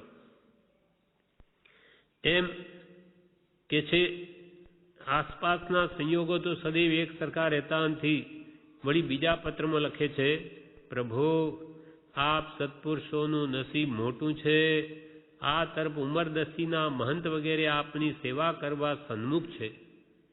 આપ કે ઉંમરદસ્તી આવી જતા હોય તો અહીંયાના જે સાધુઓ છે તે પ્રભુશ્રીને કે દેવકર્ણજી પ્રભુશ્રીને લખે છે કે તમારી સેવા કરવા તૈયાર છે. બીજા પત્રમાં રત્નરાજ સ્વામી પ્રભુશ્રીને લખે છે, પ્રભુ આપ સત્પુરુષોનું નસીબ મોટું છે. આ તરફ ઉંમરદસ્તીના મહંત વગેરે આપની સેવા કરવા સન્મુખ છે. જો કે આપ ક્ષમા સુરા નિષ્પૃહ મહાત્મા છો. આપનો વાત્સલ્ય ભાવ આપને સ્વતંત્ર વર્તવા જતાં વિલંબમાં નાખે છે. આપ તો ક્ષમાવાન છો, સુરવીર છો, કોઈ ડરતા નથી, ગમે તેવી આપત્તિથી નિષ્પૃહ પુરુષ છો. આપનો વાત્સલ્ય ભાવ તો બધા ઉપર રહે છે, પણ એ આપનો વાત્સલ્ય ભાવ આપને સ્વતંત્ર વર્તવા જતાં વિલંબમાં નાખે છે. આપ કે આ વાત્સલ્ય ભાવ બધા પ્રત્યે છે, આપનું પોતાનું દુઃખ જોતા નથી, એટલે આપ ત્યાં આવશો નહીં એવું લાગે છે ક્યાંય. એટલે એમ કહેવાની ફરજ પડે છે કે દયા છોડ્યા વગર પણ છૂટકો ક્યાં છે. કે તમે રત્નરાજ સ્વામી પુરુષને લખે કે તમે તમારું સંભાળો, હવે શરીરની એવી સ્થિતિ થઈ એટલે કે સ્થિર થાવ, સેવા કરવાવાળા છે, બધાની દયાને લઈને આ તમારે કેટલી તકલીફ વેઠવી પડે, પણ પ્રભુશ્રી કાંઈ ગણકારતા નથી. જે દુઃખ આવે ભલે આવે. આપનો વાત્સલ્ય ભાવ આપને વિલંબમાં નાખે છે. એટલે એમ કહેવાની ફરજ પડે છે કે દયા છોડ્યા વગર પણ છૂટકો ક્યાં છે. હમણાં વળી ખંભાતની શાળાને ઉત્તેજન મળે તેવા ઉપાય આદરવામાં આવ્યા જણાય છે. લોકાપરી શાળા એ કંઈ સારી કરી હશે નવી તે વખતે સ્થાપના, તો કે છે તેને ઉત્તેજન હમણાં અપાઈ રહ્યું છે. તો આપશ્રીને પણ તેઓ ત્યાં ખંભાતની શાળામાં રોકાવાની અરજના રૂપમાં ફરજ પાડે. આપણે પણ કદાચ ખંભાતવાળા કહેશે કે અહીંયા શાળામાં રહો, આ તો કૃપાલદેવને જ હવે સ્થાપી, હવે તમે અહીંયા રહો, તો આપને અનુકૂળતા જણાવી તે તરફ રોકી રાખવાનું કરે પણ ખરા. પછી અમારે આ તરફ આપના બિરાજવાની સગવડ કરવી તે કાર્યકારી નિવડમાં શંકાશીલપણું વેદાયા કરે. અમે તો કે અહીંયા બધી ગોઠવણ કરી આપના માટે, આપ તો કદાચ ખંભાતી એમને કહેવાથી સ્થિર થઈ જાઓ, તો અમને શંકા રહ્યા કરે છે. સંમત 1970 આસોવદ એકમ. ચાતુર્માસ પૂરું થયે કોઈ નિવૃત્તિ ક્ષેત્ર શોધી અસંગ ભાવે રહેવા તેવી શ્રી લઘુરાજ સ્વામીની ભાવના હતી. પ્રભુશ્રીની તો આ ભાવના કે કોઈ નિવૃત્તિ ક્ષેત્રે રહેવા, અસંગ ભાવમાં, કોઈનો સંગ જ્યાં ન હોય. ચાતુર્માસ પૂરું થયે કોઈ નિવૃત્તિ ક્ષેત્ર શોધી અસંગ ભાવે રહેવા તેવી શ્રી લઘુરાજ સ્વામીની ભાવના હતી. શ્રી રત્નરાજને યાત્રા કે તેવા પ્રસંગે શ્રી લઘુરાજ સ્વામી સાથે વિહાર કરવાની ભાવના હતી. રત્નરાજ સ્વામીને પણ હું પણ પ્રભુશ્રી સાથે વિહારમાં રહું એવી ભાવના હતી. છતાં નડિયાદ તરફ વિહાર થાય તેમ શારીરિક સ્વસ્થતા ન હોવાથી તે વિચાર મોકૂફ રાખવા રત્નરાજે જણાવેલું. શ્રી લઘુરાજ સ્વામીએ ચોમાસું પૂરું થયે ઉમરેઠ તરફ વિહાર કર્યો. વિશેષ વિહાર થઈ શકતો નથી વાના કારણે, એટલે નડિયાદનું મોકૂફ રાખીને ઉમરેઠ તરફ વિહાર કર્યો. ત્યાંથી રત્નરાજ લખે છે કે મારે વિહાર કરવાનું બનવું તે તો બની શકે તેમ નથી. એટલે પ્રભુશ્રી રત્નરાજને લખે છે, પ્રભુશ્રીજી લખે છે, મારે વિહાર કરવાનું બનવું તે તો બની શકે તેમ નથી. ઢીંચણમાં વાનું કાયમપણું છે. હર્ષના દુખાવા સાથે કળતર માટે હવે તો ધીરે ધીરે ઉત્તર સંડે થઈ નડિયાદ ક્ષેત્ર જવાનો વિચાર આવે છે. તેવામાં શ્રી રત્નરાજને કેટલાક સદગ્રસ્તો સાથે ધર્મચર્ચા થયેલી તે તેમણે સંમત 1971 માગસરવદ છઠના પત્રમાં જણાવી છે. કોઈ સદગ્રસ્તો સાથે રત્નરાજ સ્વામીને ચર્ચા થઈ તે પ્રભુશ્રીને જણાવે છે પત્રમાં. તે વાર્તાલાપ ઉપરથી એવા અનુમાન પર આવી શકવાનું બની શકે છે કે હવે કોઈ એકને મુખ્ય મુરબ્બી સ્થાપ્યા સિવાય વર્તતા સમુદાયનું સદવર્તન નભી શકે તેમ નથી. કોઈને હવે મુરબ્બી સ્થાપ્યા સિવાય કે આ જેવા આપણા મુમુક્ષો છે એનું સદવર્તન નભી શકે એમ નથી. પણ સવાલ એ રહે છે કે એવું જોખમ ખેડવા મુખ્ય અધિકારી કોણ બને? અને બીજો સવાલ એવો ઉપસ્થિત થાય છે કે કોને બનાવવો? મુખ્ય અધિકારી કોઈને બનાવે તો કોને બનાવવો કે જેની આજ્ઞામાં રહીએ? અને બીજો સવાલ એવો ઉપસ્થિત થાય છે કે કોને બનાવવો? ત્રીજો સવાલ એ પણ થઈ શકે કે સમુદાય નિર્યાનક સૈન્યની માફક આજ દિન સુધી વર્તો રહ્યો છે. કોઈ પણ એના ઉપર છે નહીં, એવી રીતે હમણાં તો ચાલી રહ્યું છે. તેવા મુખ્ય અધિકારીની આત્માર્થે આજ્ઞા આરાધે કે કેમ? હમણાં બધા સ્વતંત્રપણે કૃપાલદેવની ગુરુમાની બધા વર્તી રહ્યા છે, તો બીજો કોઈ અધિકારી સ્થાપીએ તો એની આજ્ઞાઓ બધા રહેશે કે કેમ? તેવો મુખ્ય અધિકારી સ્થાપવાની જિજ્ઞાસા અનુમોદનીય છે. તથાપિ તે કેવા ભાવે, કેવા આશયે, ઉદ્દેશ્ય અનુભવી હશે તે પણ વિચારણીય છે. બાકી આપણે તો શ્રી પરમ કૃપાળુ દેવની પરોક્ષ આજ્ઞા પ્રમાણે પોતાનું કરીને વહી જવું છે. એ વિચારને ગૌણ અણકર્તા તથારૂપ સત્પુરુષની સદભાગ્યે સંપ્રાપ્તિ થાય અને તેમની પ્રત્યક્ષ આજ્ઞા આરાધવી અથવા ઉપાસવી તેનો ત્રિકાલમાં અટકાવ નથી. એવું કંઈક જ્ઞાની પુરુષ પ્રત્યક્ષ મળી આવે, સાચા જ્ઞાની, તો એની પ્રત્યક્ષ આજ્ઞા આરાધવી એનું કોઈ ત્રિકાળમય ના નથી. કારણ કે ભૂત ભવિષ્ય વર્તમાન એમ કાળ ભેદે જ્ઞાની સંત પુરુષોમાં ભેદ ભલે કલ્પાય, પરંતુ વસ્તુત્વે સત્પુરુષો એક સ્વરૂપે જ છે. આપણે માટે જ્યાં સુધી કે સત્પુરુષ ન મળે ત્યાં સુધી આપણા માટે કૃપાળની પ્રત્યક્ષ એમ માનીએ. પણ કોઈ પ્રત્યક્ષ મળી આવે તો એની આજ્ઞા ઉપાસવી એમ તો એમાં કોઈ ના નથી, અટકાવ નથી. કેમ કે ભૂત ભવિષ્ય વર્તમાન ત્રણેય કાળમાં સત્પુરુષો તો થતા જ આવ્યા છે.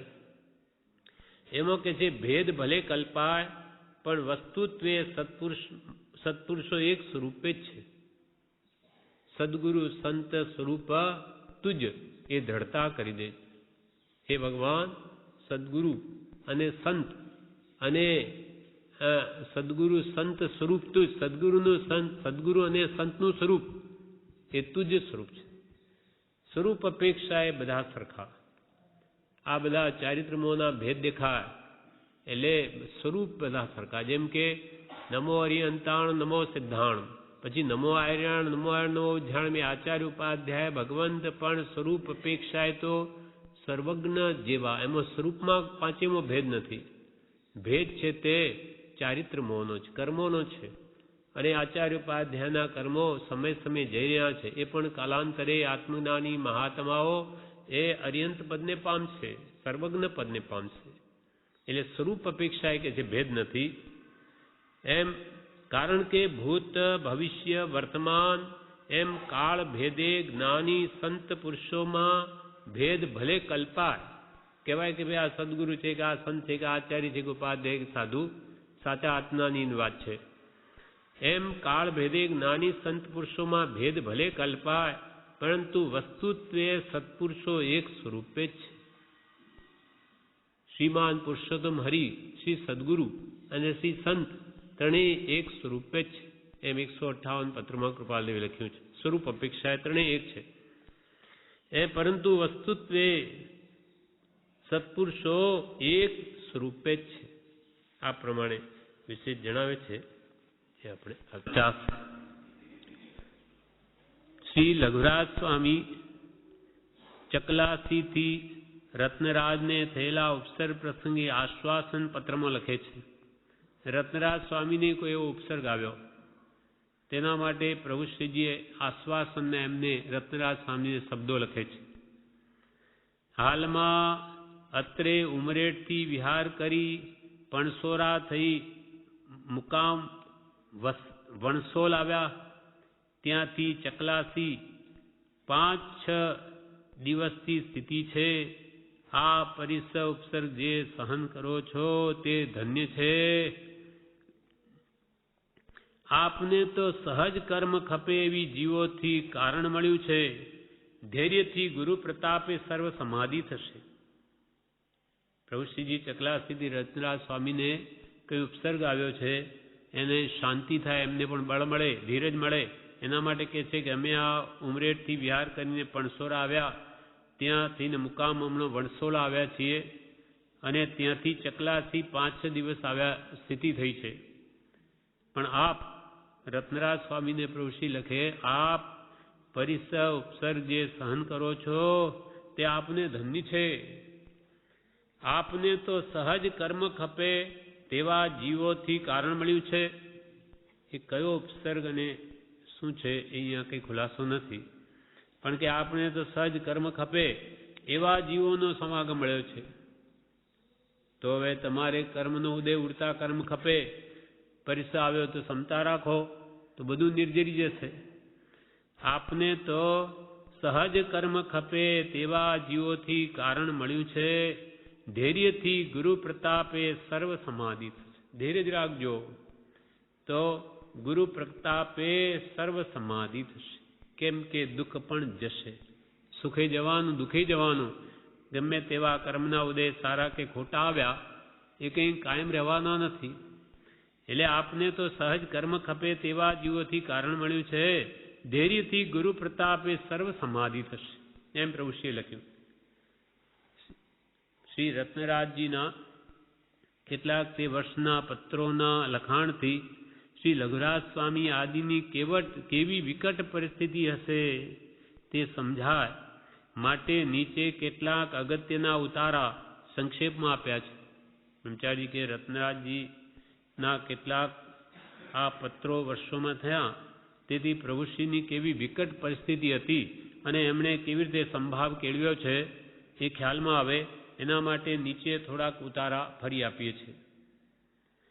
શ્રી રણછોડભાઈને તેઓ લખે છે, રણછોડભાઈ શ્રી ખંભાતવાળા, જે કૃપાલ નારવાળા, જે પ્રભુશ્રીને જુનાગઢથી ત્યાં લઈ આવ્યા પછી આશ્રમ થયું, એ શ્રી રણછોડભાઈને રત્નરાજ સ્વામી લખે છે, તમો ભાઈને પણ પ્રસંગ પામી પ્રતિબોધ તરીકે નહીં પણ પ્રેમ પ્રીતિભાવ તરીકે જણાવવાનું થાય છે.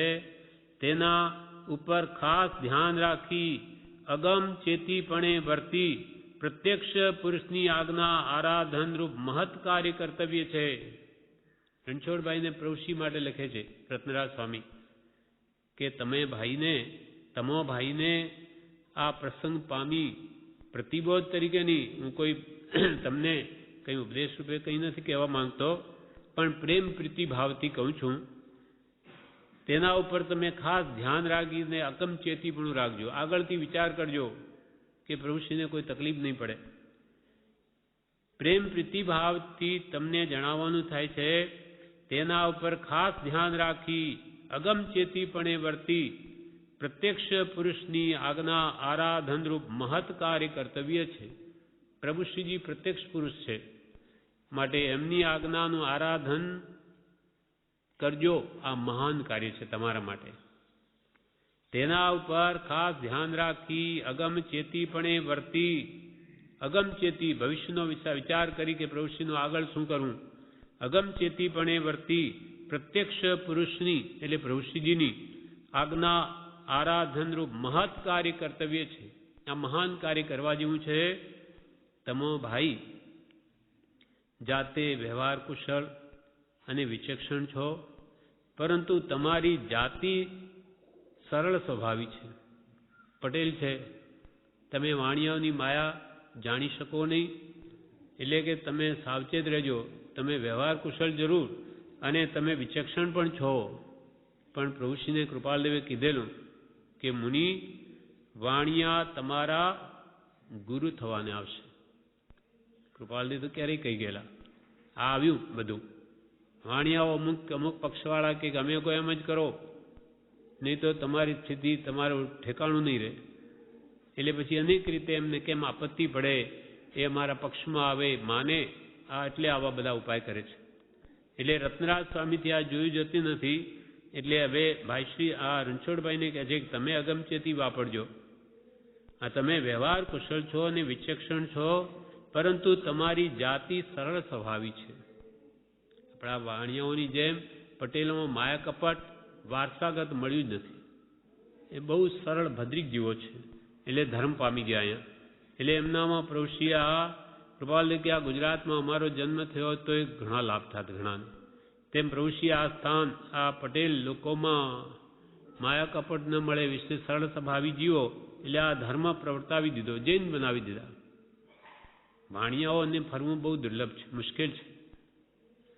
તમા ભાઈ જાતે વ્યવહાર કુશળ અને વિચક્ષણ છો, પરંતુ તમારી જાતિ સરળ સ્વભાવી છે.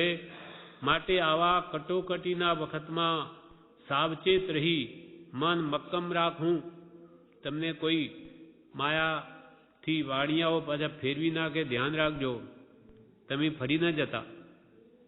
માટે આવા કટોકટીના વખતમાં સાવચેત રહી મન મક્કમ રાખવું. કારણ કે કહેવાતા મુમુક્ષોનું મોટે ભાગે વગર લીધે માપ આવી ગયું છે. વગર માપ લીધે માપ આવી ગયું. માટે કારણ કે કહેવાતા મુમુક્ષોનું મોટે ભાગે વગર લીધે માપ આવી ગયું છે. માપ લીધા વગર માપ આવી ગયું છે એમના વર્તનથી. એટલે આપણે આપણું સૂચતું કરવાનું છે. ભાઈ, હાલ તો મહાપ્રભુને સાચવવાના તમારા સદભાગ્ય છે. મહાપ્રભુ એવા પ્રભુશ્રીને સાચવવાના છે આપણે. આ તમારા મહાભાગ્ય છે કે તમારા તરફ વિચરે છે અને તમે સાચવો છો, એ તમારા મહાભાગ્ય છે. છતાં જાગૃત રહેજો. આવી વિકટ પરિસ્થિતિમાં સરળ સ્વભાવી તમે જીવો હોવાથી તમને કોઈ રીતે ફેરવી નાખે તો ફરશો નહીં. મક્કમ રહેજો મનથી. મોટે ભાગે વગર લીધે તેઓનું માપ આવી ગયું છે કહેવાતા મોક્ષોનું. એટલે આપણે આપણું સૂચતું કરવાનું છે. ભાઈ, હાલ તો મહાપ્રભુને સાચવવાના તમારા સદભાગ્ય છે. સંવત 1971 પોષવદ 7 76મો આશ્રમ. એના 5 વર્ષ પછી આશ્રમની શરૂઆત થાય છે. છતાં શ્રી રત્નરાજને ધીરજ નહીં રહેવાથી ભાઈશ્રીને લખ્યું રણછોડભાઈ, છતાં એમને ધીરજ રહે નહીં કે હજુ પ્રભુશ્રીનું શું થઈ જશે, શું કરી નાખશે લોકો. છતાં શ્રી રત્નરાજને ધીરજ નહીં રહેવાથી વિહાર કરીને ડીસાથી આવતા પાંસર તીર્થ આગળ પગમાં દર્દ થવાથી અટકી પડ્યા. તેમની તબિયત પણ ઘણી શિથિલ રહેતી. પાંસરથી પોષવદ 13ના પત્રમાં ભક્તિભાવપૂર્વક લખે છે. તો પણ પ્રભુશ્રી માટે વિહાર કરીને આવી ગયા પાલનપુરથી. પણ પાંસર આગળ આવીને પાછો તબિયત બગડી, પગમાં આગળ પગમાં દર્દ થવાથી અટકી પડ્યા. ત્યાંથી કાગળમાં લખે છે પ્રભુશ્રીને, સાક્ષાત પ્રત્યક્ષ સજીવન મૂર્તિ સદગુરુ ભગવાન શ્રી પરમ કૃપાળુ મહર્ષિ દેવ સ્વામીજી મહાપ્રભુ શ્રી લઘુરાજ સ્વામી શ્રીના પવિત્ર ચરણ કમલમાં વિધિવત સાષ્ટાંગ દંડવત નમસ્કાર હો, નમસ્કાર. કેટલો ભક્તિભાવ છે રત્નરાજને પણ કે તમને જે તકલીફ પડે છે કોઈ રીતે અમારાથી જોવાતું નથી. વિહાર કરીને રવાના થયા અને કેવો ભક્તિભાવ પ્રભુશ્રી પ્રત્યે દર્શાવે છે કે પ્રભુશ્રી કેવા સાક્ષાત પ્રત્યક્ષ સજીવન મૂર્તિ,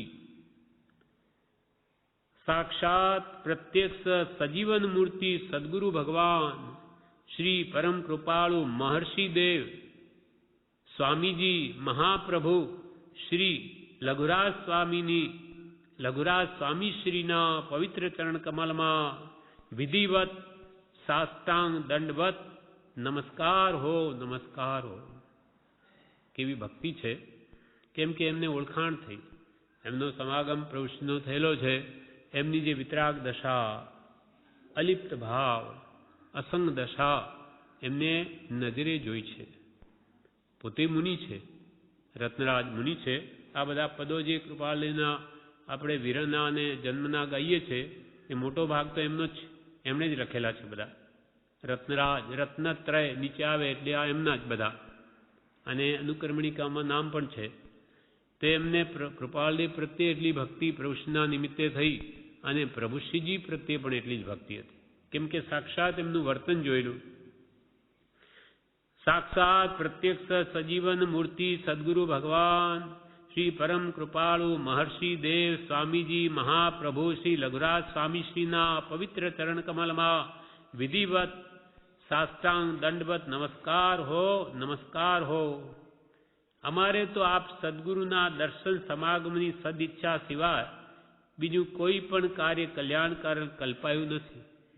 રત્નાથ સ્વામી લખે છે કે અમારે તો આપ સત્પુરુષના જો દર્શન સમાગમ મળી જાય બસ એની ઈચ્છા છે, એ સિવાય બીજું અમારે કોઈ કાર્ય અમને કલ્યાણકારી લાગતું નથી.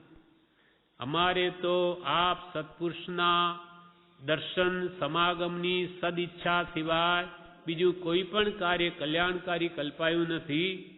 જ્યાં રામ ત્યાં અયોધ્યા, જ્યાં રામ ત્યાં અયોધ્યા, જ્યાં આપ બિરાજો ત્યાં અમારે તો ચોથો આરો જ છે. જ્યાં રામ ત્યાં અયોધ્યા. પ્રભુશ્રીને લખે કે જ્યાં આપ બિરાજો ત્યાં તો અમે હોઈએ તો અમારા માટે તો ચોથો આરો જ છે.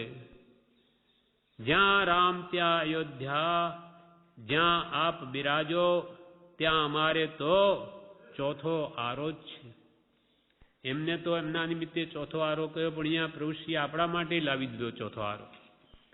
અહીંયા સત્સંગ ધામ બનાવી આપણા માટે ચોથો આરો ઊભો કરી દીધો. એટલે શિવજીજી કહે ચોથો આરો રે ફીરી આવ્યો ગણ, વાચક યસ કહે ચંગ વાલે સર. કેમ તો કે પંચમ આરે રે તુમ મેળા વડે, રૂડો રાખ્યો રે રંગ વાલે સર. ચોથો આરો રે ફીરી આવ્યો ગણ, વાચક યસ કહે ચંગ વાલે સર. મલ્લીજીને સર મુજને તુમે મિલ્યા. આપણા માટે રાજ રાજેશ્વર મુજને તુમે મિલ્યા. મલ્લીનાથ ભગવાનના સ્તવનમાં કહ્યું કે આ હે ભગવાન આજે ચોથો આરો આપે તો આણી લીધો, આપણા માટે પ્રભુશ્રીએ ચોથો આરો લાવી દીધો. અહીંયા સંસારમાં કેટલું દુઃખ પીડા આધિ વ્યાધિ ઉપાધિ છે, અહીંયા કંઈ નહીં. અહીંયા ખરેખર ચોથો આરો જ વર્તે છે. ને મનની શાંતિ તે આવા સત્સંગ ભક્તિ વડે જ થાય, બીજા કોઈ કારણથી નહીં થાય. ને આવા નિમિત્તો પ્રભુશ્રીએ આ ગોઠવી દીધા કે અહીંયા હંમેશા ચોથો આરો જ છે. આ પ્રમાણે વિશે જણાવે છે, જે આપણે આવતીકાલે